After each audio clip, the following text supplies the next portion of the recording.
讲到疫苗，就想到陈时中 AZ 第二剂这个疫苗，什么时阵会到货？外界拢真关心。卫生部长陈时中认为讲，第二批上较有可能是来自 COVAX。不过伊强调讲，后一抓这个疫苗来台湾，卖采取保密，而且是雄才通知的方式到货。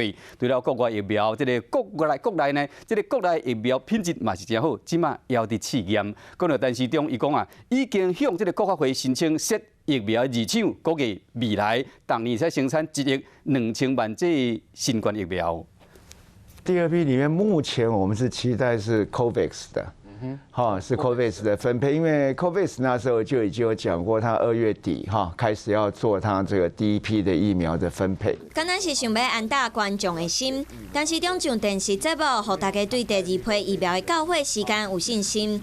不过伊嘛讲，为着避免抢疫苗的状况，后一批疫苗的到货时间会用保密措施。目前第二剂有临床试验的数据，最久是16周。所以我们在2个月到4个月之内呢，我们一定要能够至少进11万剂，让这些人可以打完第二剂啊。这个东西本来就是第一个要有组织，要规划好行程，而且时间不要拖太久，越早结束掉越好。不过嘛，唔是注疫苗了后就会使结放。事实上，抗体和病毒会使做伙活伫体内，做好个人的卫生要是上重要。你就会碰到有很多人打完疫苗，体内抗体也产生了。他真的碰到病毒的时候，他会有点不舒服，他的鼻咽部啦，他的口腔的分泌物其实还是有病毒。如果他没有做好个人卫生习惯，他是可以传给别人的。除了等国外疫苗，国产的疫苗嘛要拼伫6月份做出来，而且要超前部署，申请建制疫苗入场，增加产能。这个地点什么呢？大概是目前没有问题的，不过这个还在国发会在讨论。